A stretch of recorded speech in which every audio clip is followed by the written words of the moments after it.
who should and should not be in sales? That is a really good question sales managers and business owners should be asking. I'm Scott Sylvan Bell. I'm coming to you live from Sacramento, California on a perfect day to talk about sales and a perfect day to talk about there are people out there on this planet that should not be in sales. And so I'm going to explain to you where this whole conversation came from. You know, one of the companies that I work with, and I've worked with for a while, they have a really nice guy that works for them. And he's a genuinely nice dude. He's the kind of guy that if you call in the middle of the night and say, hey, look, I got a flat tire, this guy will be there. He'll pick you up. He'll help you change the tire. Nice guy. I've got no hard feelings toward him one bit, but he's not ever meant to be in sales. And, you know, if you've paid attention to sales long enough and you've watched sales training, you know, one of the things that happens is in a good sales interview, the manager or the business owner or the consultant is going to push back on the salesperson. They're going to give a lot of pushback because it's the same thing as getting an objection with the buyer. So the company says, hey, Scott, we need you to sit down, evaluate this guy's needs, and have the conversation with him. I say, hey, time out. I'm just going to let you know right now, I've worked with this guy. Nice dude. Fantastic. He does his job right, but he's not a sales guy. But they say, hey, Scott, you know, just please jump in and do the interview. I said, fantastic, let's do it. So I meet with the sales manager, I meet with the guy who wants to be a salesperson, and then there's me. And the sales manager just rolls everything on over to me. And I start giving this guy pushback, like really hard. Hey, look, I don't think that you're capable of doing this. Right? I don't know if this is the right fit for you. You're not good with dealing with objections. You're not good with dealing with rejections. And here's all the numbers that prove it. Right? You had this special training, and you did nothing with it. What makes you think that, you know, this is going to work for you? And the guy said, hey, you know, you're absolutely right.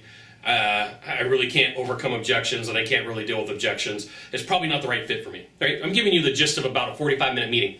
So he rolled back and said, hey, look, it's not a good fit. Well, you know, a salesperson's going to give some pushback and go, time out. Hey, look, I'm supposed to be in this job. I'm supposed to be doing what I know I'm doing, but whatever you're saying here is not true. I'm going to be it. I'm going to be the closer. I'm going to be the dude. I'm going to be the chick. Put me in, coach. I just want to play. And, you know, most companies are scared to have this conversation. I'm going to tell you, there's sales training every day. There's people that I stand in front of that I shouldn't be standing in front of, but the company's paying me, and I have this conversation with them, and they go, hey, just give the guy a try. And I'm going to tell you that there is plenty of sales training wasted every single day for people who will never implement, for people who will never do the job, for the people who will never try to overcome an objection. And it's like the list goes on and on of never. And, you know, time and effort. I'm not an inexpensive trainer. I charge a lot of money for a reason because, well, you know, one, I've been through a ton of training myself, and two, I know what I'm doing. So, you know, I'll tell the company, I'll say, hey, look, you know what? Let's take a look at your guys. Let's pull some of the guys out of the training. Let's maximize your spend. Let's maximize your budget. And like, no, we just want everybody trained. I'm like, okay, I'll do it. But you know what? You would be much better off, and you'd rather have me train this guy, this guy, this guy, and this guy than this guy, this guy, and this guy. Okay? So you got to know that, you know, from a trainer standpoint, from a manager standpoint, there's only so many limited resources. There's only so much capability to be in front of a room. There's only so much capability to train somebody one-on-one.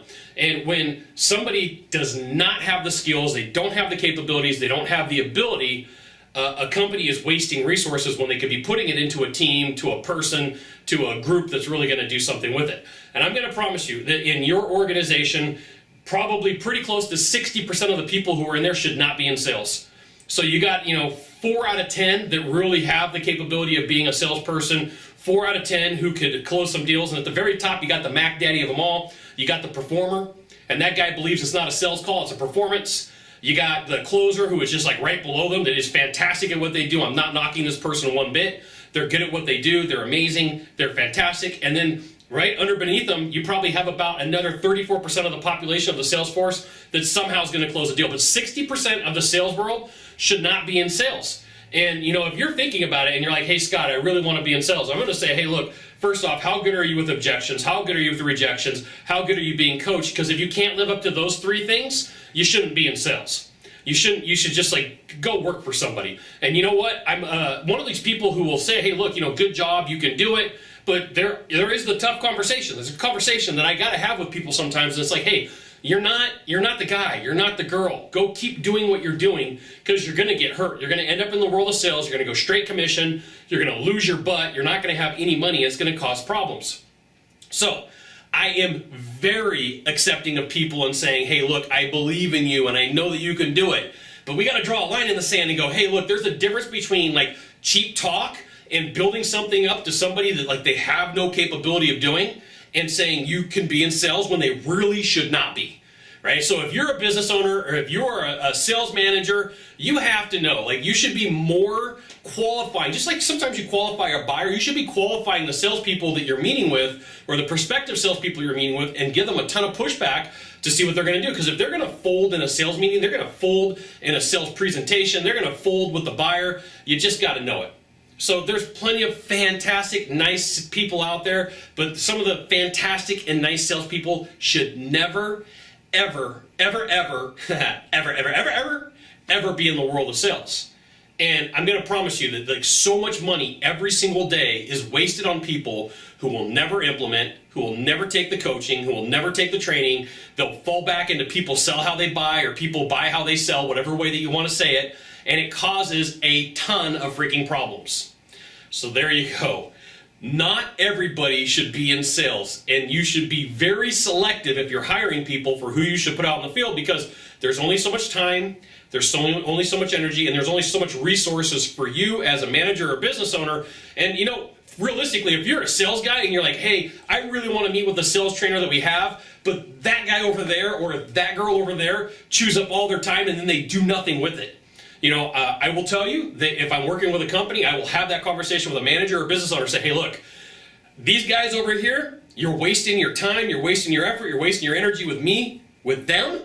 Put me on this team, right? I'm gonna get you far more sales. I'm gonna get you far more capability. I'm gonna get you far more results from this side. But you know what it is? It's usually the sales manager that goes, but you know, I like that guy.